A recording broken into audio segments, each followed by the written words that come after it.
Previously on Hilltopper and Pilgrim. Look, let's round up everybody. Yeah. I've been wanting you guys to come back to my old estate. Well, I'll have him introduce himself. My liege, and I like bow super deep, like a super deep, magnificent bow. But I'm gonna step down as leader of the departed guardians. And since due to the abundance of different magic items that are in the house, you do recognize that there is a magical presence. So Emmy, you wake up because you get a sense that there's someone in your room. You look and you realize that's not Nicholas Stormborn. And then he runs, and as you see on his back, completely tied up and knocked out, is Nyx. Silka, make a perception roll. You notice that there are some of the items on the walls missing. Wait, how could this be? They were just there before you came in. Do I still have my bag of holding, or is that my bag of holding that it has? Yeah, you have your own. Okay. Cool. Try my damn best to aim for its head. Grab Jack by his cloak and pull him back, and this little dome goes across that's just big enough to cover all of you. Unlike with the other two, he is not smiling at this moment. He is clearly mad, and he pulls up a little tiny device and clicks it, and the mansion explodes.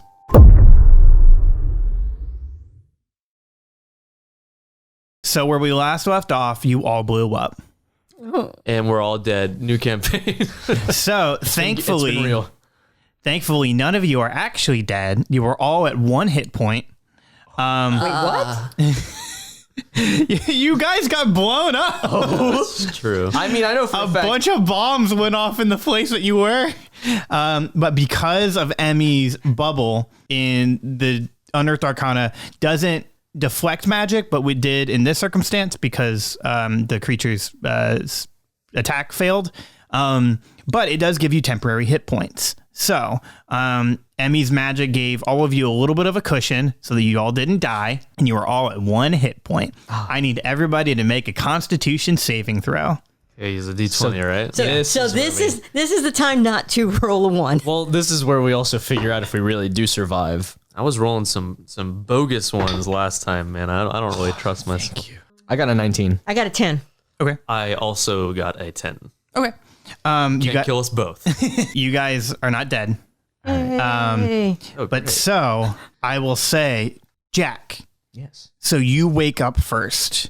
You are currently just under rubble and stone and books and wood. You are completely covered. And because you have dark vision, you are able to see, but you are pinned down and you do not see anybody around you. Would you say there's like smoke in the way too? Like dark vision helps, but there's smoke. Yeah. There's like a haze of like burning. Nothing's on fire, but like stuff has been burned. Yeah. Okay. Pinned down like on my back or something, or am I like You are on your chest down? side, and as soon as you move, you realize that there is a stone that is over your ankle. Oh, okay. Oh, no. Wow, man, I'm not the strongest guy. I'm afraid. I really am. This is this is some frightening stuff for me. Yeah, you guys like the part in Endgame when everything exploded? That's what this is based off of. What? Okay, but with the bubble, are we in the bubble or the bubble just? You were in the bubble, but the floor fell beneath you. It took the worst of it, and now we're just... The floor went out Yeah. as well. Okay. I guess you're also asking too if it's still active. It is not. Okay, because No, once Emmy went unconscious, it's But the floor went Bummer. out. yeah. Got it. Okay. Should have bubbled the floor. I know, right? oh man. Okay, so I guess first thing I try to do is just lift that thing up of me and like just get free.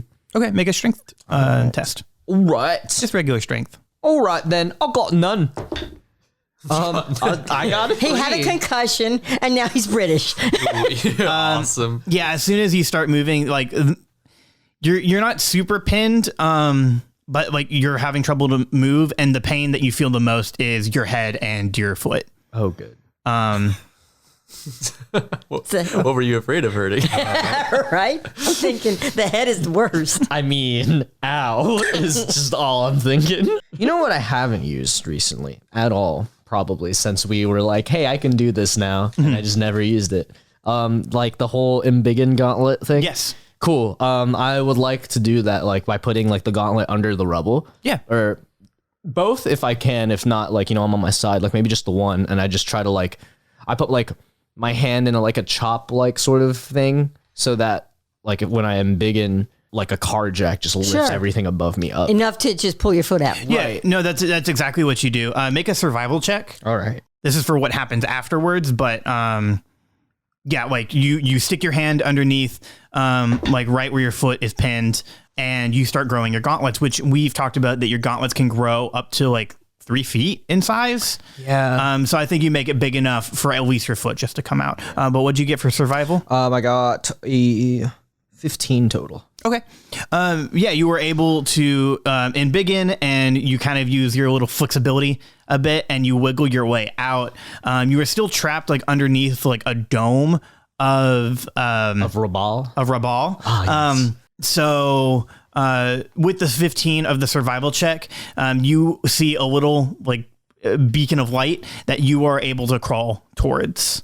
Okay. So you just start crawling on your way out. That's all I got left to do. I do want to check just real quick, and you can like cut this just in case this comes off like weird or something. Do I still have the amulet of proof against detection? Yeah. So as soon as you get out of this little dome, you're still in the midst of like all of this rubble, but you're out of like what you consider danger at the moment.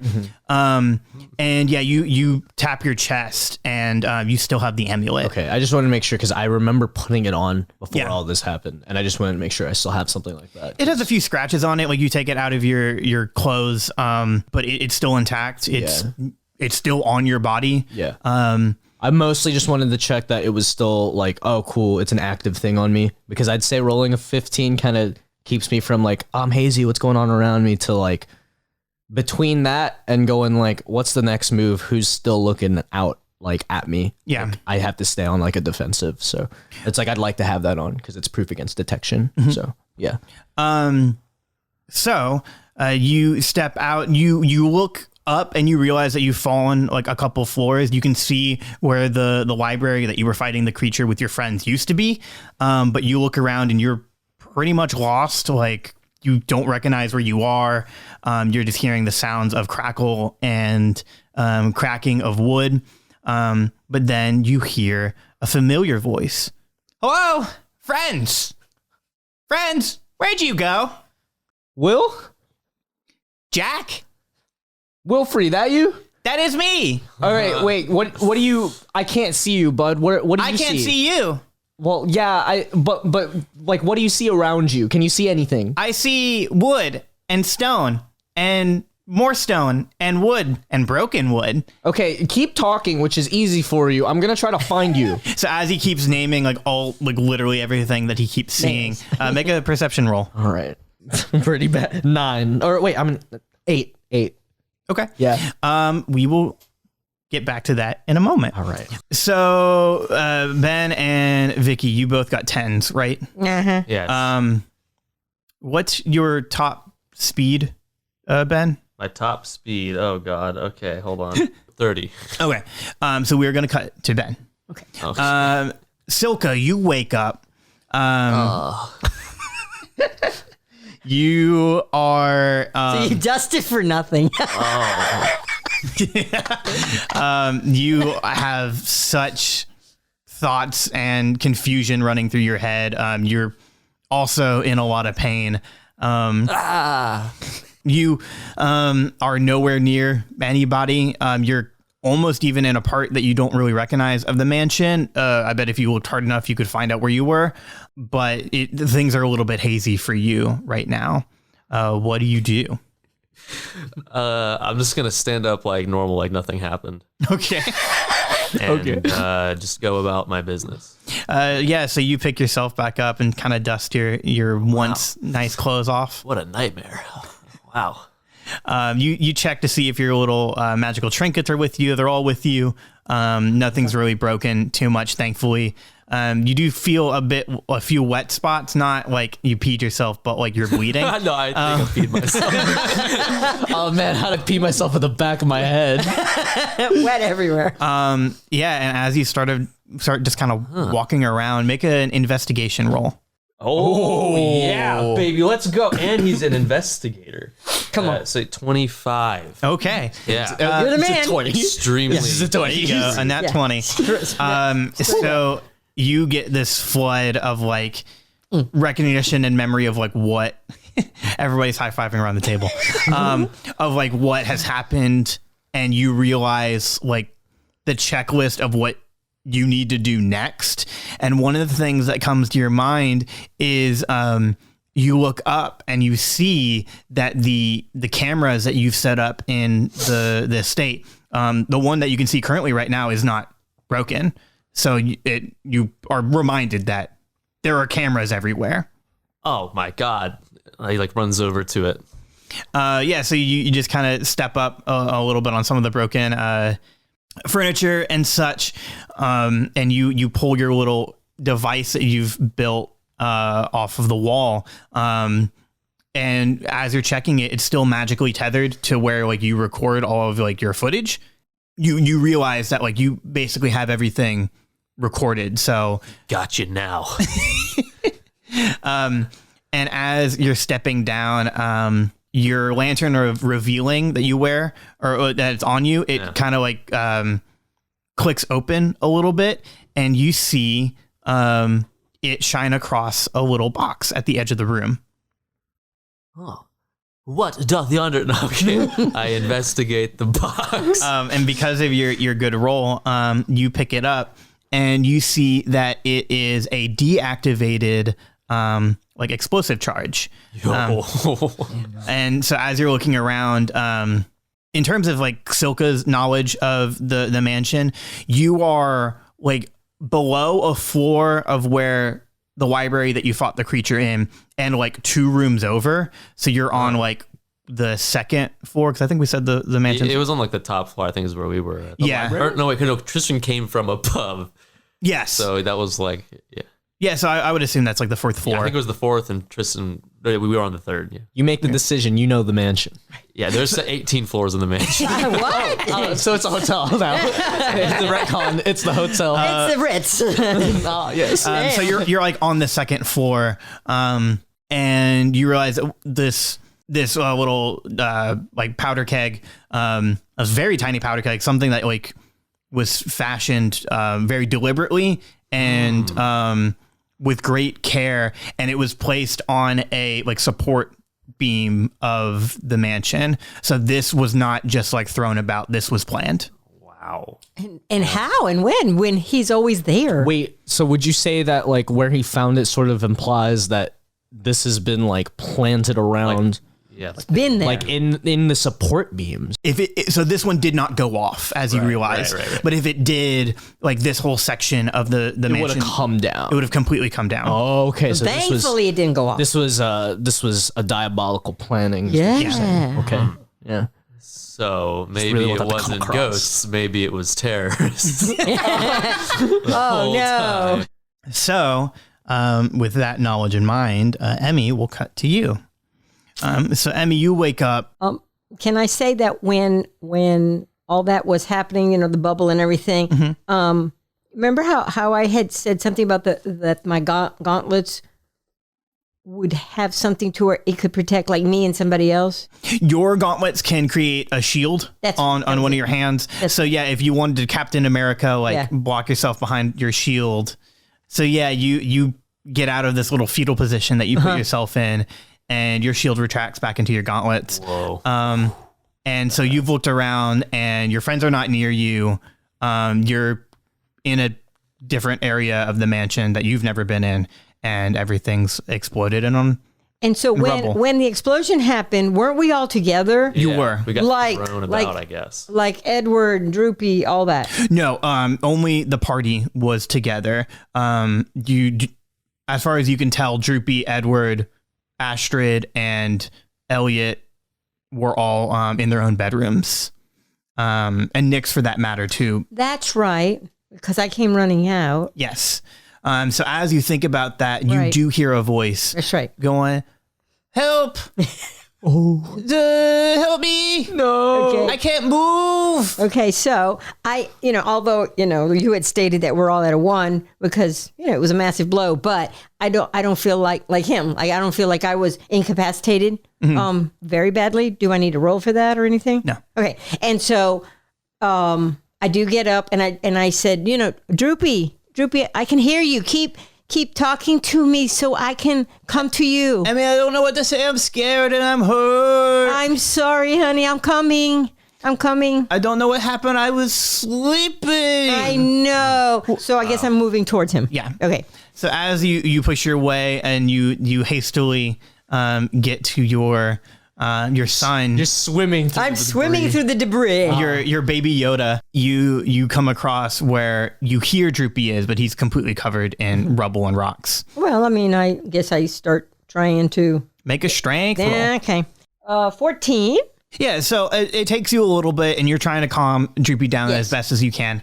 Now, can I see him at all, like his head or anything? Yeah, so as you start pulling some of the stones out of the way, you see him, and he's not. I mean, he's hurt, he's battered and bruised, but nothing's like broken. Okay, because if I can touch him at all, I want to do any kind of healing stuff. Okay, do you like as soon as you see him, you want to heal him? Yeah, I want to start helping him with pain. Okay. Yeah, so because you're not a life cleric anymore, so you can't do channel divinity. You can cast cure wounds. That'll just cost a spell slot. Because he said he hurt. And You're gonna have to read me that card. My hands are incapacitated right now because I have. Because you're holding a puppy. He broke both of his hands. Yeah, the rubble really went everywhere, and the DM is truly suffering. Yeah. We have an assistant hitting the keys right now, There we go. and it's a rough time. We got there's a little boy. He's doing the. All his fingers are broken the other direction. They bend it, but they bend the wrong way. There goes. It's frightening. act. He rolled the least out of all of us, and he's not even in the game. Roll a d8. 5. Why are you barking now? Oh, for heaven's sake.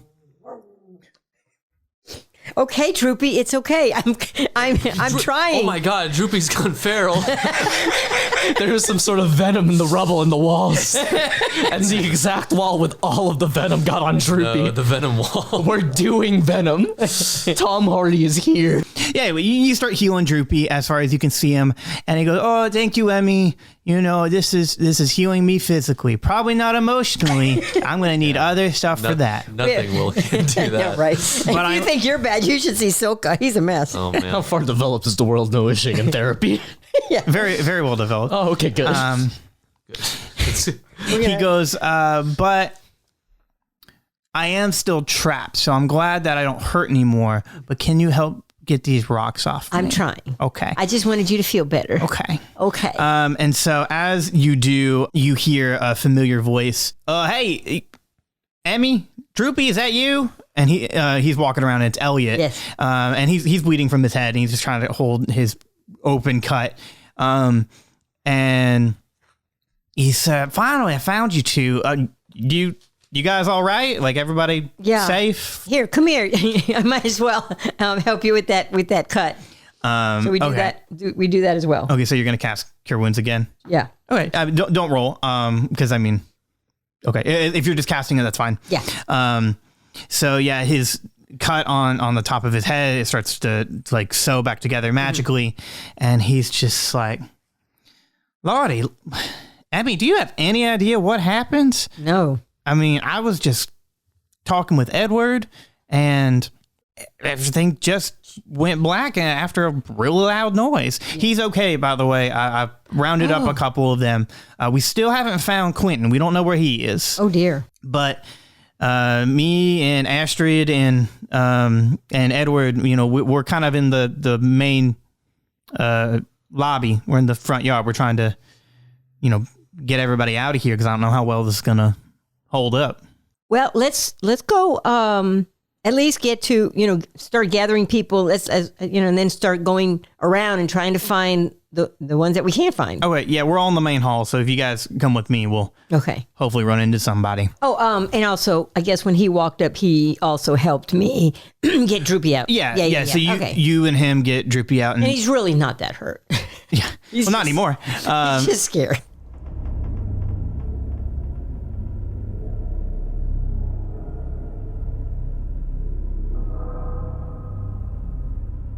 Jack, we cut back to you, and after a maybe slight confusion and slight annoyance from hearing the words stone, wood, just everything described around you, you finally find Will Free, and he's just walking around kind of in a circle, and he's just dragging your bag of holding. Oh, okay, good. Because I thought you were gonna say he was walking around like I technically didn't tell him to stay still.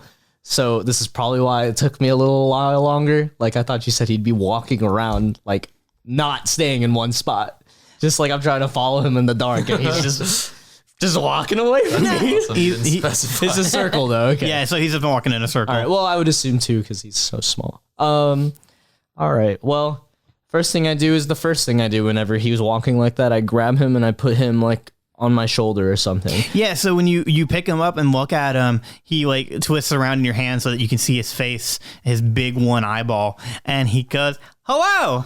And when you see him, you see that there's like something wedged like in his head. Oh, he doesn't seem to really notice it, but like there's something there. Oh God. And he's just still holding your bag. And he goes, "Are you okay?" what a Yeah, champ. better now. Give me the bag of holding. Thank you. "Okay, here's my home. All right, thanks. I saw what you did to the creature because I was also in the bag when it happened. Oh. That was very cool. When you put it over its head and nothing happened, it was still very neat." I tried my best. I'm digging for one of my potions so that I can take it. Okay. Yeah. Yeah, just cross that off. All right. Cool. It is 2d4 for the potion, so I didn't know if you wanted me to do the. Yeah, no, you'll be fine. Okay.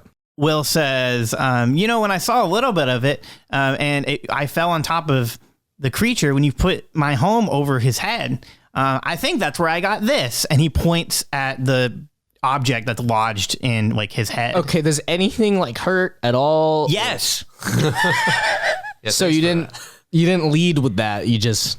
I was more concerned about you. Oh, Wait, really? Absolutely. You're my friend. You're a jerk, Tristan. I've been at 1 health. Yeah, that's true. Yeah. I'm just about. And I need a cigarette. It's the type of feeling I'm feeling. There might be one in the bag. I don't keep those, but if you found any, I'd like one. Can you find one for me? And while you're at it, actually hold still. I try to wedge that thing out of his Yeah. head. And so, you're be careful. able to pull it. He makes a couple noises that sound unpleasant to him. Oh. First thing I do though when I pull it out is like try to like help him. I'm not like looking at the thing. Yeah, it's mostly You don't pull a knife out of like a knife wound. Like I gotta check him. it's mostly caught in between like his metal pieces, so like more like his armor. But it still is like deep enough to where it's like uncomfortable. Okay. And so when you pull it out, you're able to see it, and I can like close the parts. yeah, you kind of push them close Okay. together, and he goes, "It's the thought that counts." It nearly kept you from thinking. This is your like central nervous part, isn't it? Nothing will ever keep me from thinking. Wow. That we know. I'm glad you're okay.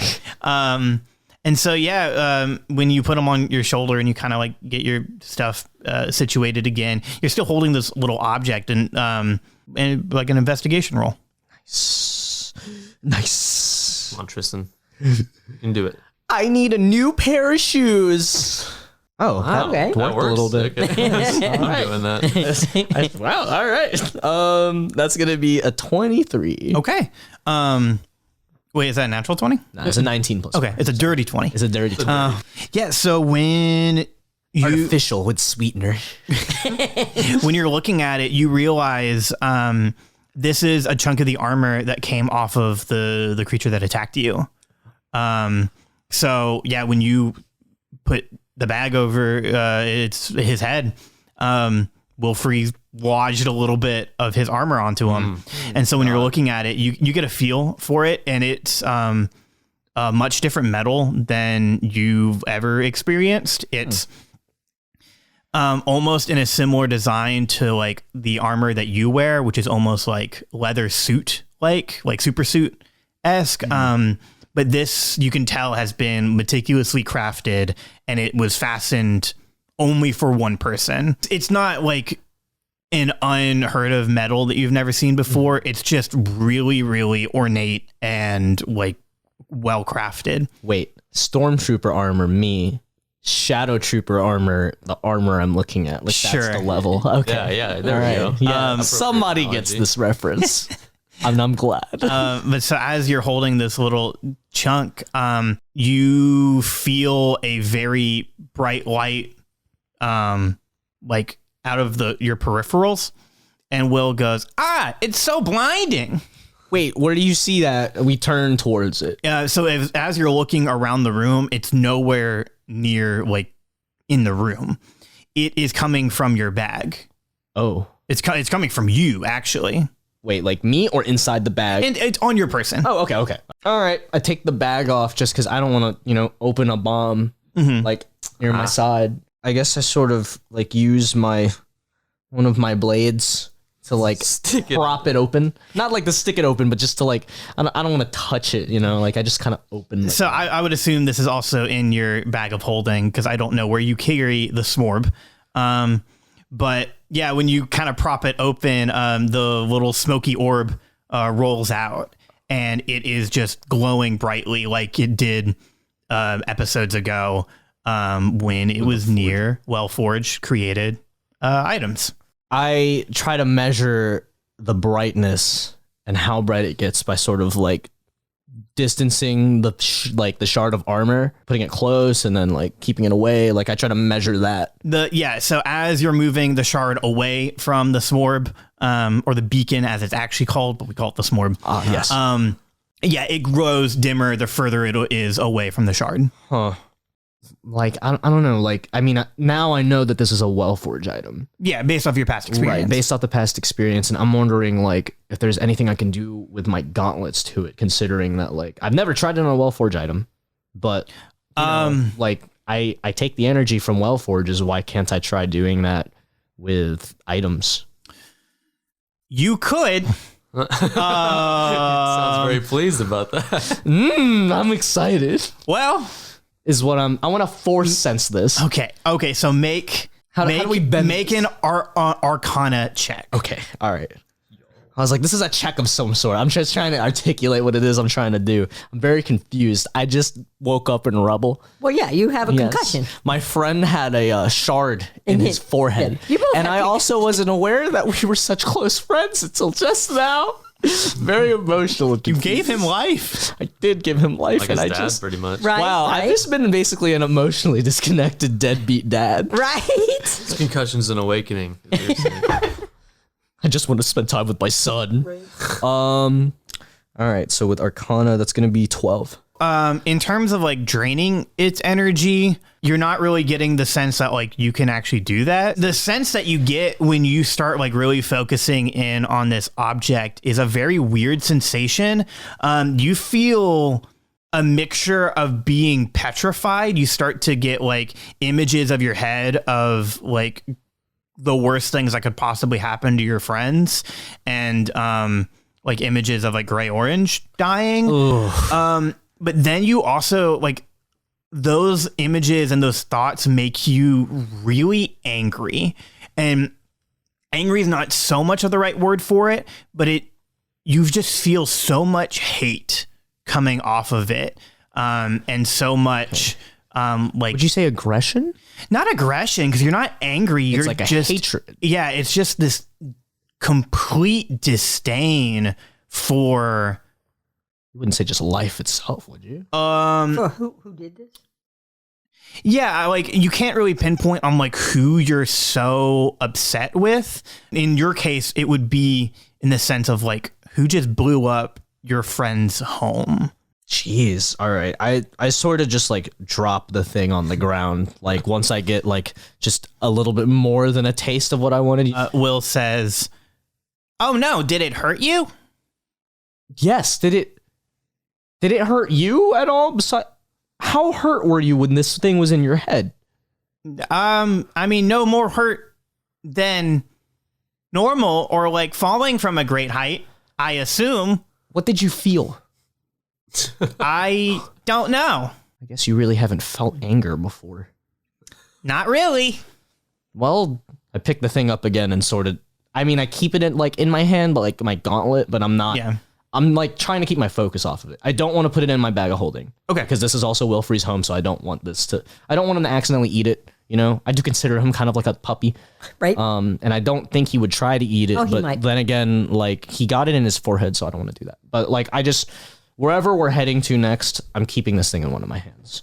We should probably try to find the others and climb our way out of here. Okay, that's good with me. What are you going to do with the glowing object? Wait. Do you want me to carry it? Yes, actually. Can you do me a favor?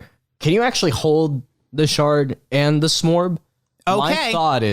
My thought is he holds them together. And since he's very tiny, he doesn't have much of a wingspan. So the smorb is going to be really bright.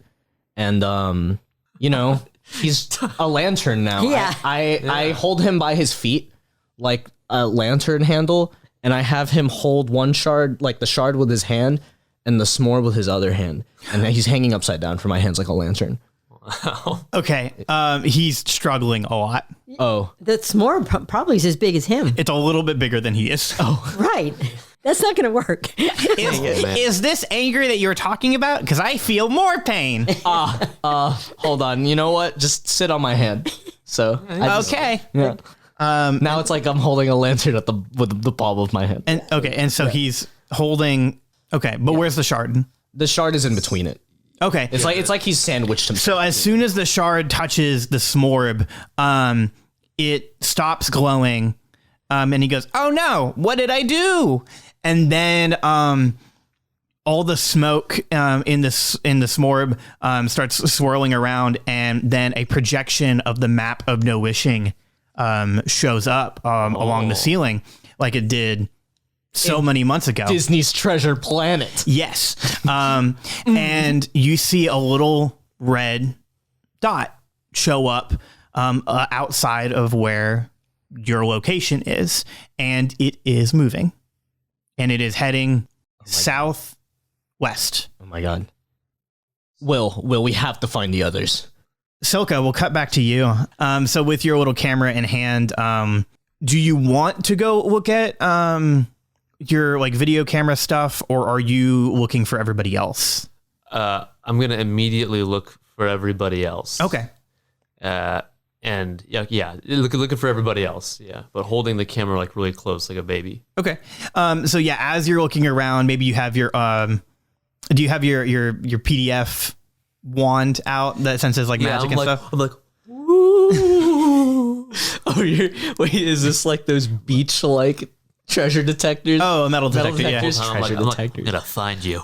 I'm gonna find you, and I'm gonna kill you. And so nothing's coming up on your wand of detection. You do hear a voice, just a groan off in the distance. Oh, what was that? Hello. Kid, is that you? Quentin, Mr. Shortmarsh, I'm coming. Just make a loud, continuous noise.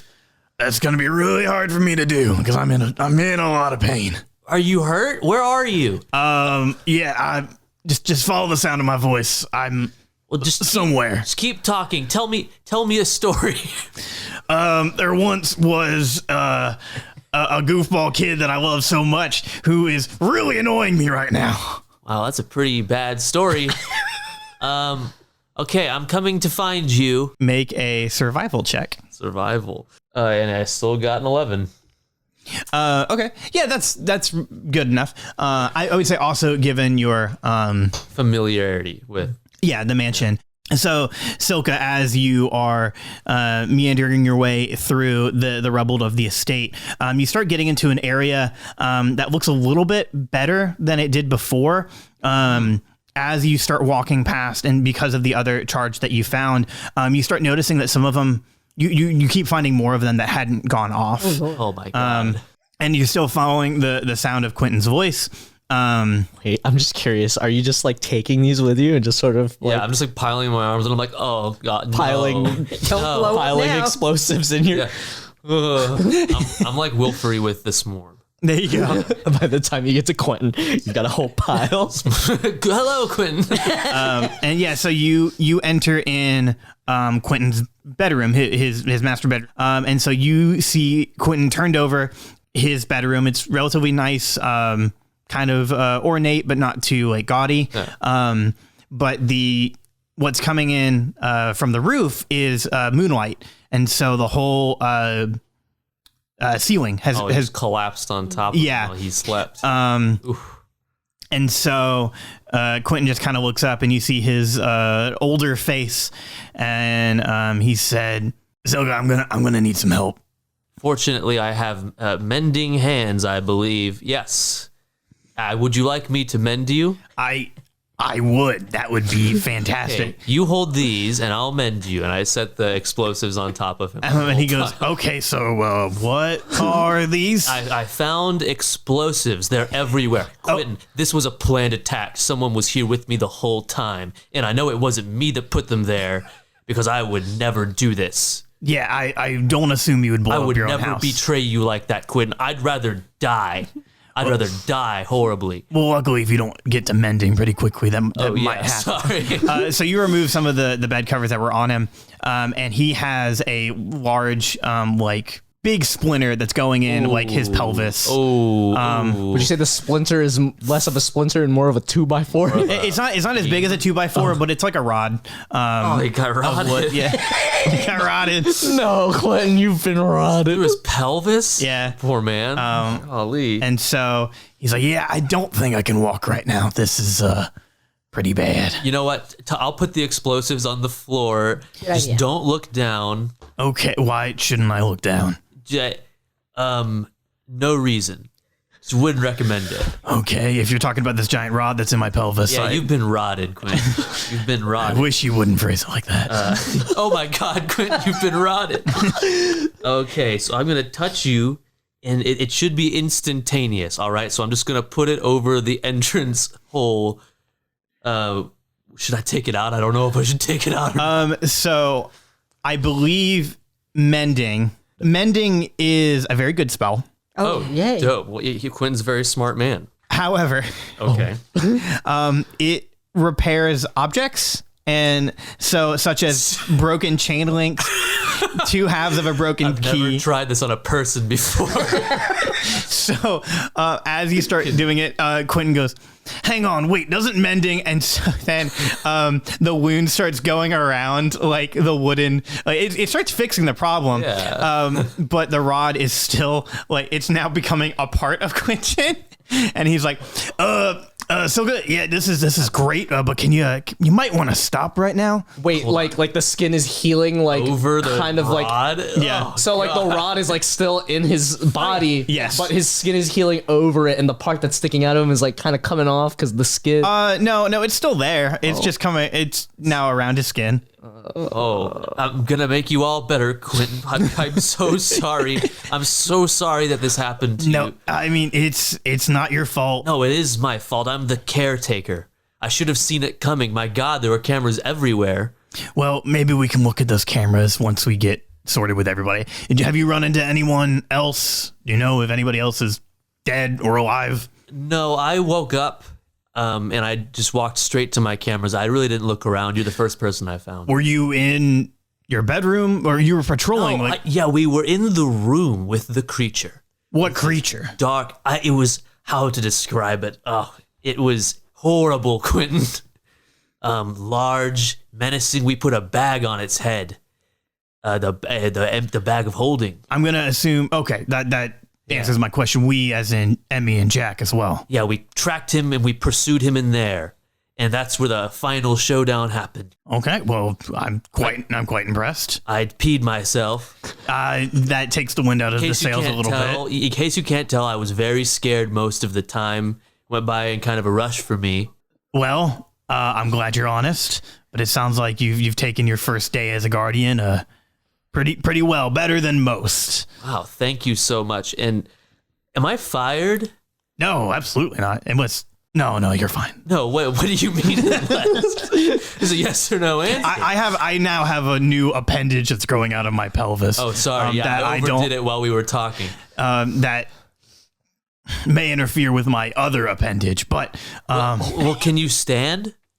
you're gonna have to help me up. Okay, yeah, I'll help. What do we do with the bombs? Let's just So he goes, okay, I got an idea. So he takes some of the bed sheets and he wraps them in like a bindle. But the stick you use a bindle on, God. he puts it like on his the thing that's like on his pelvis. So like how the hobos have like a stick with the sack, He's just using the stick that's coming out of his body Yeah. to tie the bindle around. He said, "This is all we got right now." Really, I think it suits you actually. Oh, thank you. I think you look younger. Okay, let's go look for everybody else.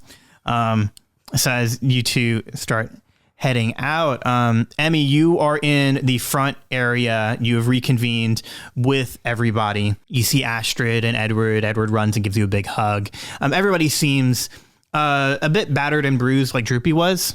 Because they were in bedrooms and not in the initial place. Yeah, you were Aren't they a little more? Yeah, they were further back than where you were. As you're kind of getting a look at the estate, it seems like the area that you all were in that were fighting the creature. Worst? Yeah, that was the worst of it. What do you say to everybody? Do you fill them in? Do you tell them about Nyx? Because you were the one who saw that Nyx was being taken. Yeah. So that when I hugged everybody and try to check and make sure everybody was okay, because I didn't know who all was badly hurt. All right, let's go try to now go find Silka.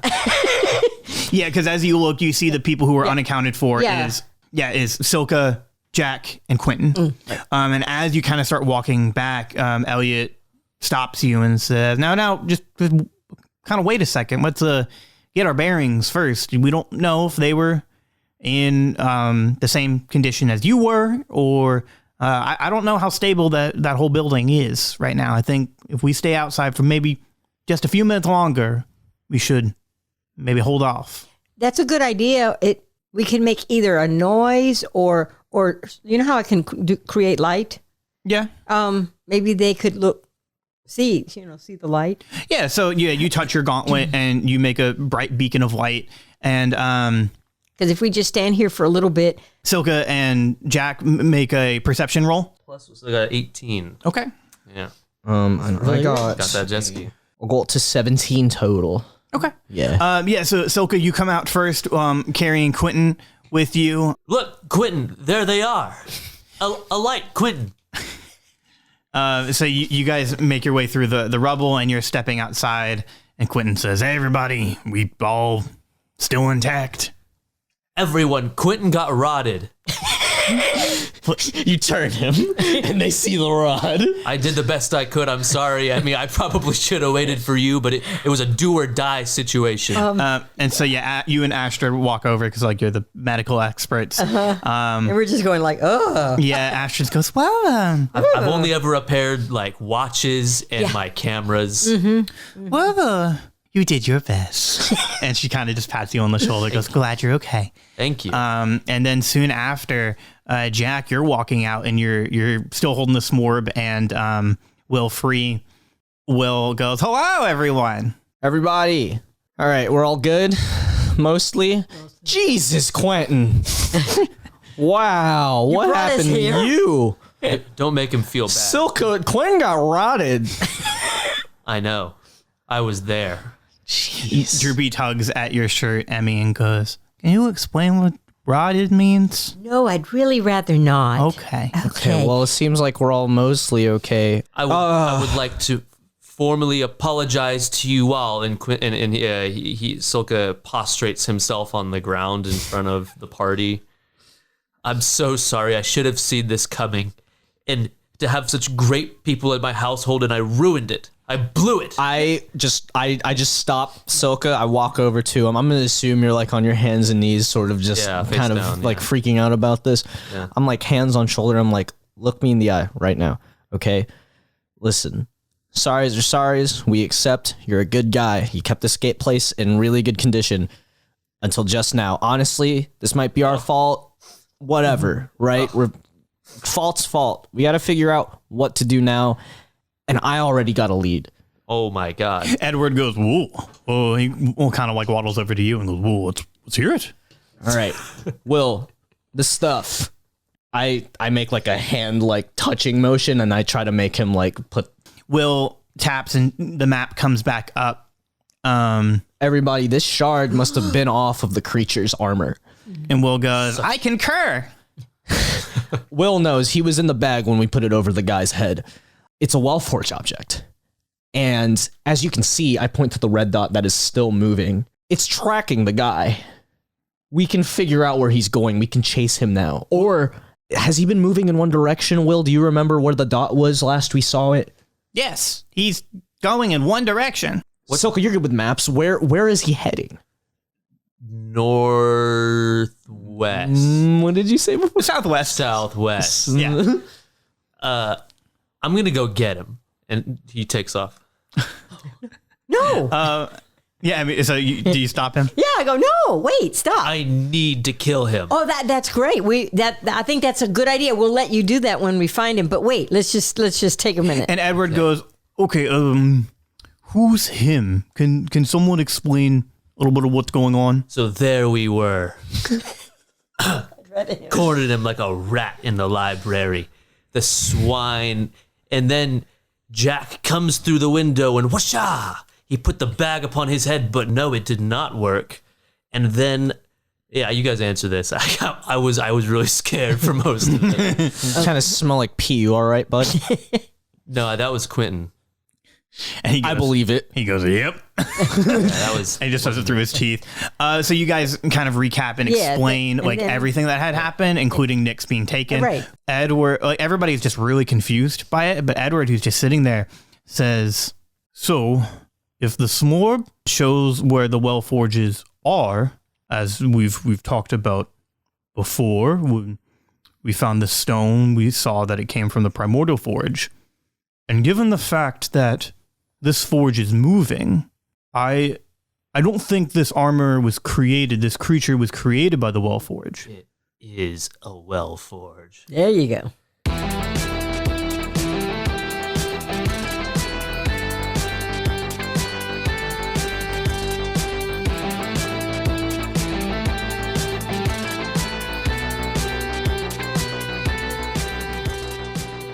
Thanks for listening to Forsyth Fantasy Hour, a podcast created by Scott D. Forsyth. Hosted by Tristan Lagan, Vicky Forsyth, and Scott D. Forsyth, with Ben Looper. Intro and outro theme composed and performed by Popski, with additional music and sound effects provided by Audio Blocks. Until the next episode, stay safe, adventurers.